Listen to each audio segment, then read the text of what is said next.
Bueno, señores, resulta que el Centro Juan Montalvo, en voz del Coordinador Nacional para Asuntos Migratorios de ese Centro de Acción Social, responsabiliza a la masiva migración de indocumentados a militares y otras autoridades a quienes acusa de lucrarse con el tráfico de haitianos.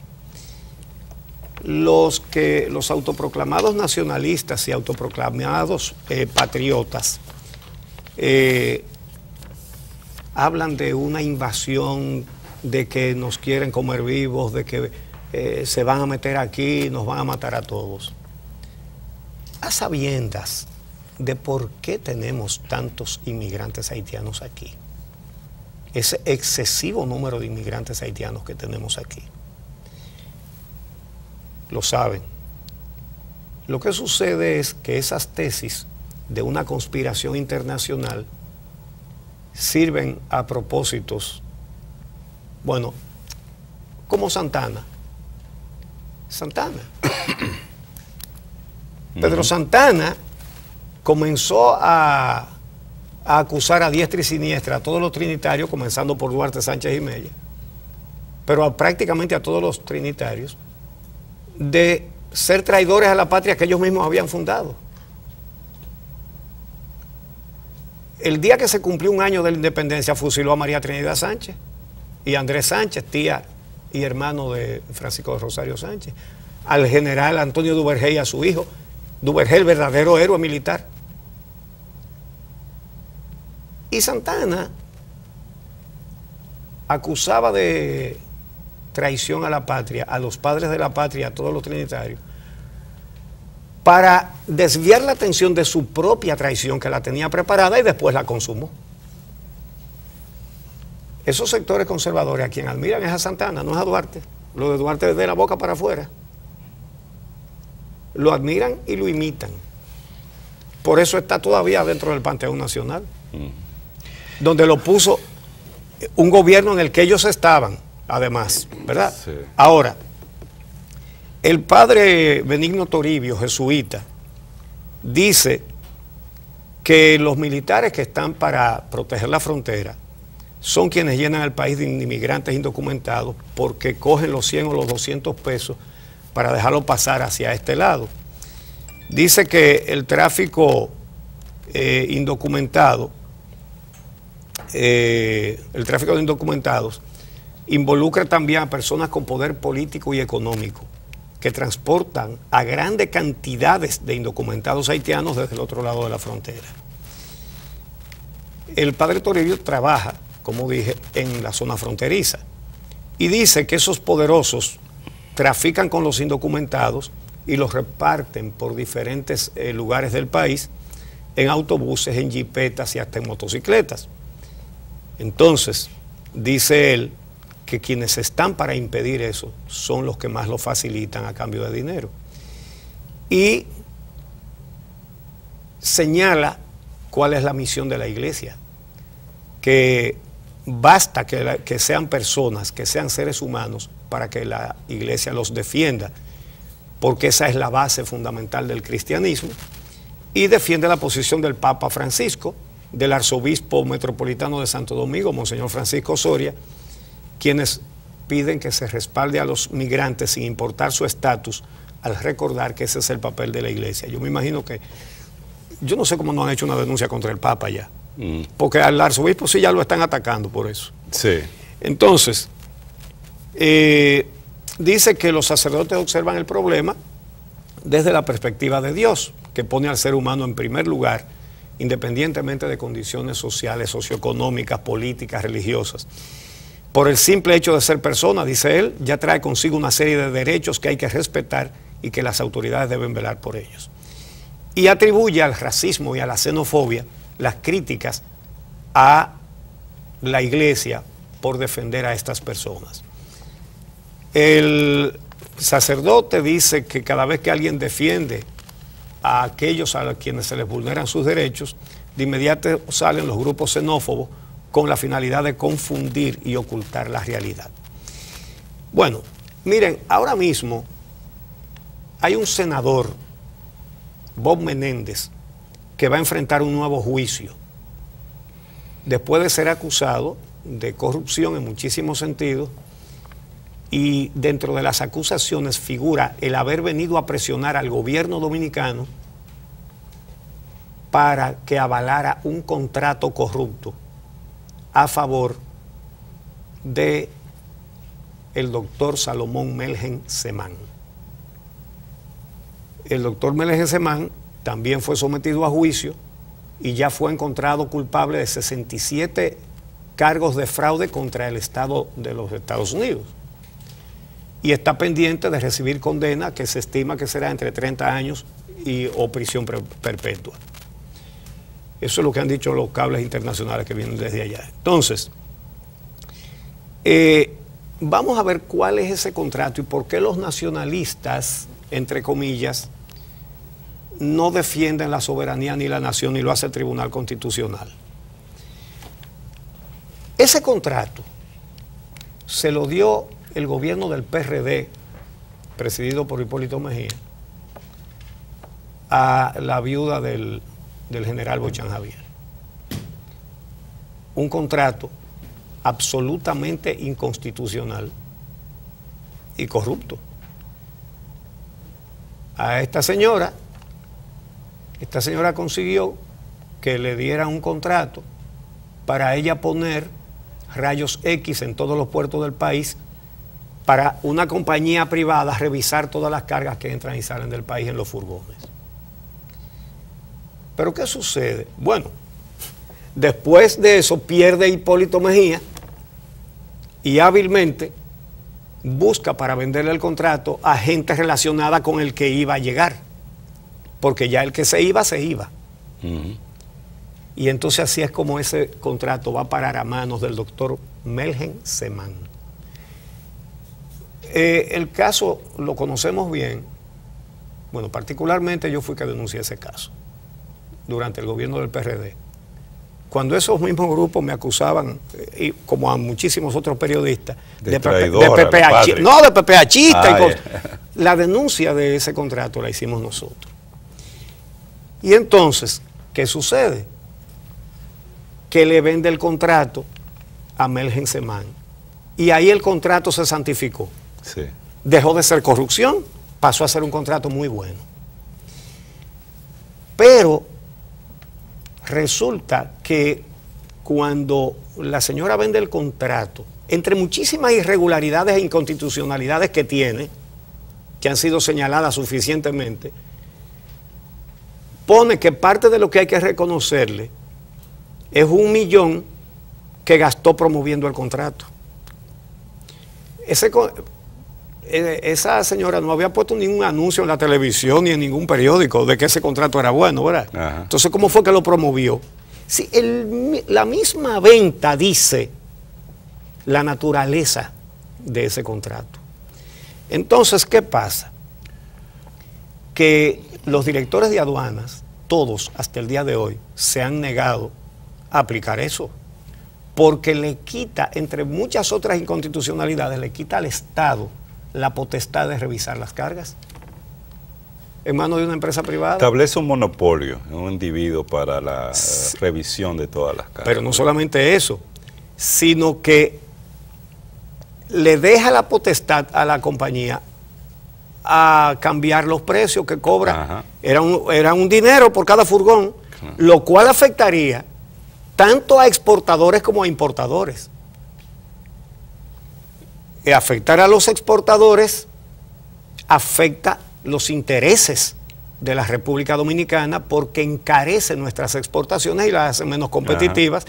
Y a las importaciones, porque ¿cómo se expresaría un aumento de costos en las importaciones de los precios al público? Entonces, bueno, Miguel Coco se plantó en dos patas, sí.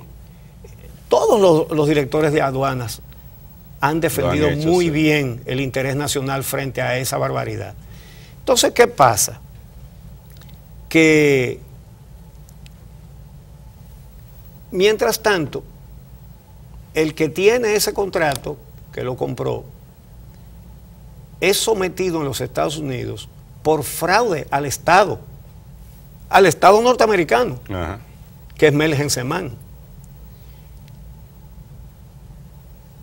Fue declarado culpable el año pasado de 67 cargos. 67. Sí, se presentaron 67 acusaciones y fue declarado culpable de las 67. Ahora lo que está es a la espera, creo que en estos días, de que le dicten la condena. Y ese contrato, inconstitucional por todos los lados, además en manos de una persona condenada por defraudar, dígame usted al Estado norteamericano, ya usted sabe aquí, está en manos del Tribunal Constitucional, que no lo falla. Sí. Ok, pero dice el presidente del Tribunal Constitucional, que como lo hemos señalado aquí, trajo 48,000 haitianos indocumentados aquí. 48,000. Resulta que dice que ese tribunal es el muro de la soberanía, pero cuando se trata de las presiones de un senador norteamericano no hay muro ni hay soberanía. Y ahí sí es verdad que está en juego la soberanía. Entonces, lo mismo que se retrataron con ese senador aquí, cuando vino a presionar al Estado Dominicano, dicen que son patriotas y que son nacionalistas. ¿Por qué no dijeron nada de ese contrato? ¿Por qué no dijeron nada de esas presiones de ese senador, sino que festejaron junto con él? Cuando el exdirector de aduana, Fernando Fernández, dijo que ese contrato era inaplicable, porque era inconstitucional, pero que además el Estado no podía delegar en una empresa privada una función del Estado, le dijeron que el narcotráfico lo había aplaudido. Ajá. Dijeron que si no se cumplía ese contrato, el país sería condenado en cortes internacionales. Ahí sí son buenas las cortes internacionales. Ajá. Ahí sí son buenas. ¿Me entiende? Entonces, esa es la cara de Santana, que lo que andaba buscando era negocio, declarando gente traidora a la patria, cuando tenía su propia traición puesta en marcha. Por eso rechazó que lo reforzara Duarte con las tropas que llevó desde aquí, desde Santo Domingo al sur, porque ya tenía el asunto. Entonces, naturalmente, los traidores a la patria eran los trinitarios y todos los que querían una república independiente aquí, porque lo que quería era España, con un título de marqués y muchos negocios, porque siempre eso es lo que está detrás, muchos negocios. Eso fue lo que le dieron. Exacto. Se anexó la República Dominicana a España. Sí. Entonces, los que dicen que garantizan la soberanía guardan un silencio cómplice con ese contrato de rayos X en los puertos. Y mientras tanto hablan de soberanía. Sí.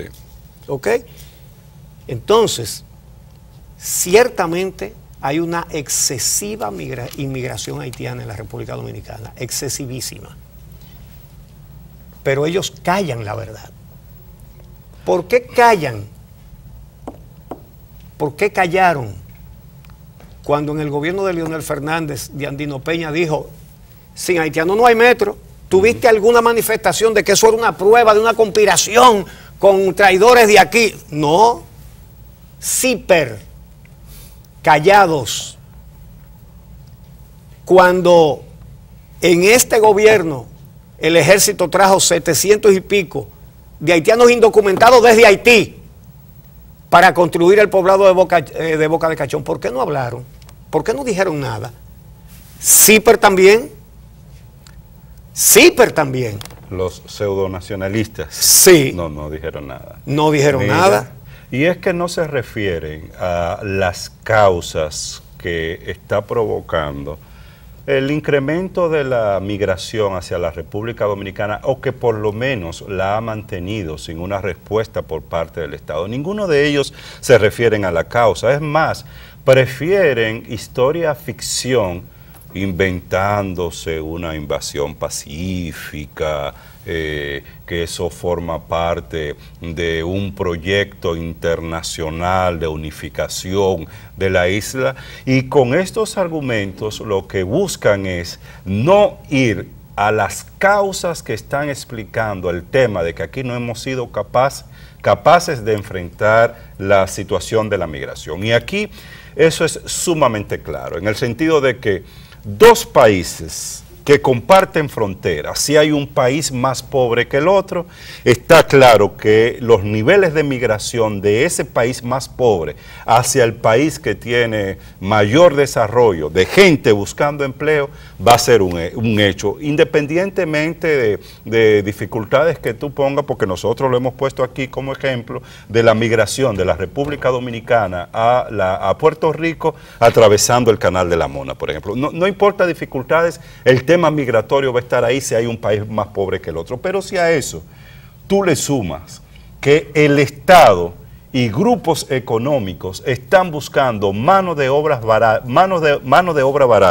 para la construcción pública o la construcción privada, para la agricultura, para múltiples sectores ahora mismo que está usando mano de obra barata, eso va a ser una explicación de por qué crece la inmigración haitiana hacia la República Dominicana, sin ningún tipo de control, porque estos sectores buscan no solo mano de obra barata, sino mano de obra que no tenga derecho alguno, que no tenga protección alguna, que se puede explotar sin ninguna dificultad, y a eso tú le sumas entonces redes criminales traficando seres humanos hacia la República Dominicana y militares que actúan en ese círculo de corrupción, como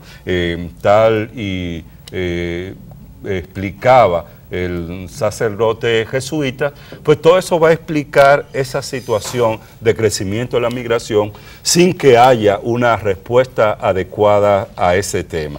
Y mira, Uchi, yo fui testigo hace una semana de algunos operativos que se hace desde la Dirección de Migración para supuestamente atrapar ilegales. Y conversé bastante con jesuitas en esos operativos. Y tú sabes que la República Dominicana en estos últimos años ha hecho una inversión importante para la elaboración de un plan de regularización, que es un paso que reconocemos que era necesario, en el que hay que avanzar. Ha tenido algunas dificultades, pero hemos señalado que eso tiene que estar acompañado de políticas claras, de procesos de repatriaciones que respeten el tema de los derechos humanos, y ha estado habiendo, por lo que yo pude observar, fallos importantes en esta dimensión. ¿Por qué? Y te explico rápidamente la característica de uno de esos operativos. Militares que se paran en un punto de la ciudad, en este caso privada con 27 de febrero y en otros puntos, detienen vehículos públicos, guaguas o carros públicos, desmontan a pasajeros que por su rasgo físico y su color parecen extranjeros, parecen haitianos.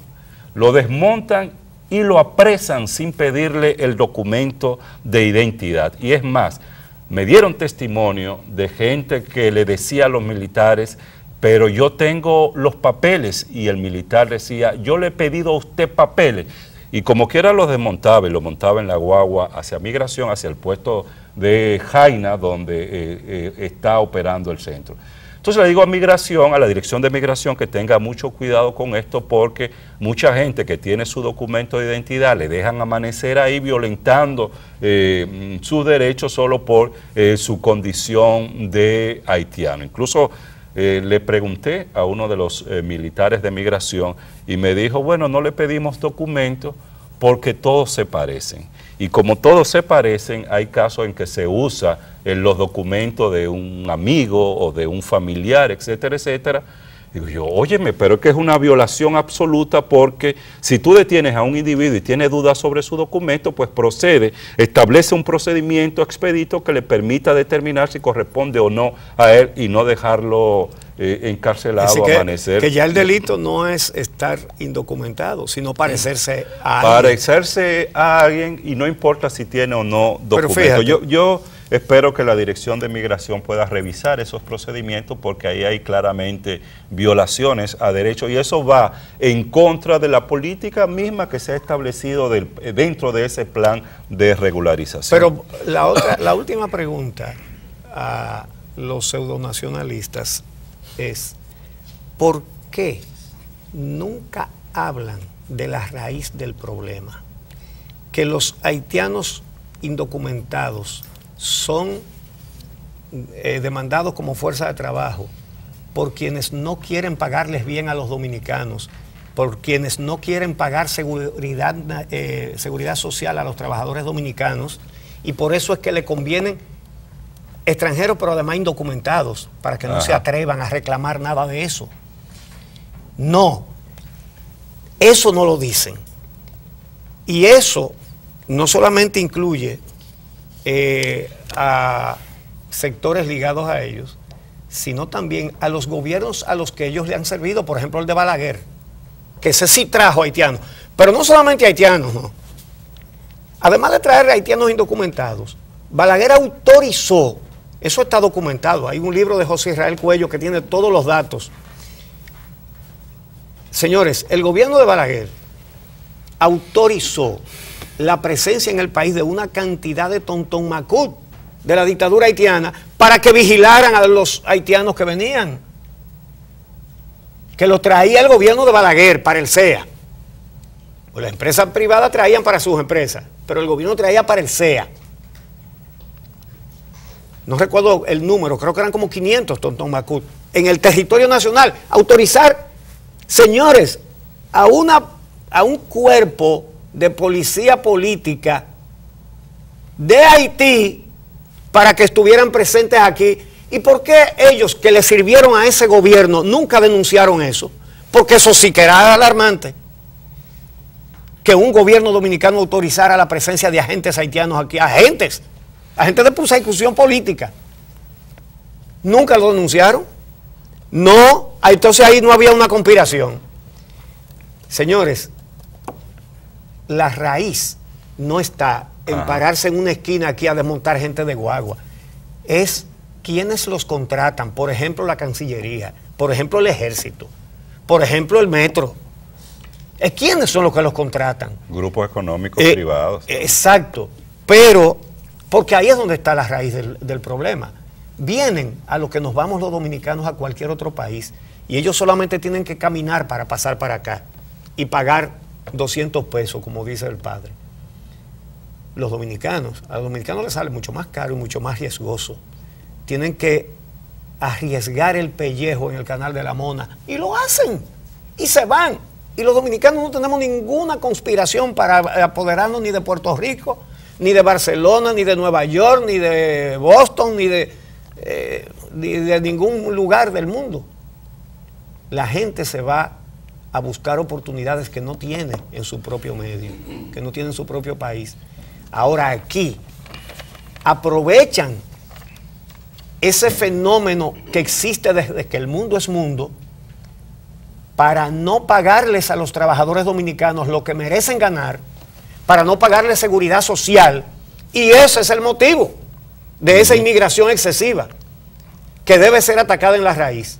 Ellos estuvieron en la Dirección de Migración y en el Consejo de Frontera. Ajá, ¿y qué hicieron? Vinieron menos haitianos. No, dime, que muestren que vinieron mucho menos haitianos en ese periodo.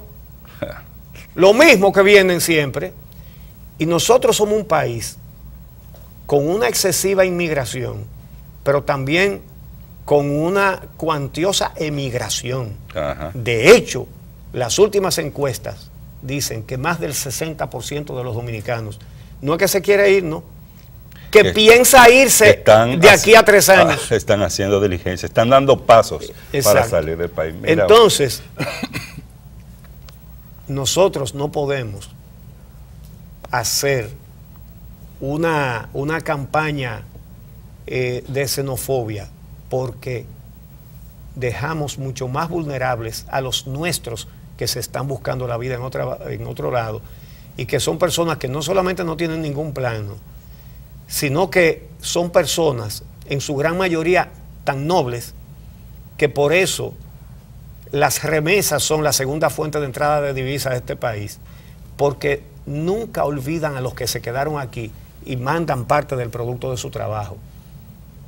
Entonces nosotros también tenemos experiencia como emigrantes. Por eso la iglesia defiende a los emigrantes y a los inmigrantes, a los dos. El arzobispo metropolitano, Monseñor Francisco Soria, fue, no sé si lo sigue siendo ya como arzobispo, me imagino que no. Ya no tiene esa función. Pero él fue el director de la pastoral de inmigración y emigración. Ajá. Pero el Papa Francisco vive hablando de eso. Ahora, esos mismos grupos que nos dicen que la conspiración de Estados Unidos y traen un senador norteamericano aquí a presionar para un negocio fraudulento, ¿verdad? Ajá. Porque fue de allá que trajeron un senador, no fue de allá, y se retrataron con él. Sí. Bueno, entonces, que nos dicen que las Naciones Unidas, que derechos humanos, que tenemos que salirnos de todo eso. Bueno, les falta todavía un paso, decir que renunciemos a las relaciones con el Vaticano y que condenemos al Papa. Pero eso viene si el Papa se sigue pronunciando. Exactamente.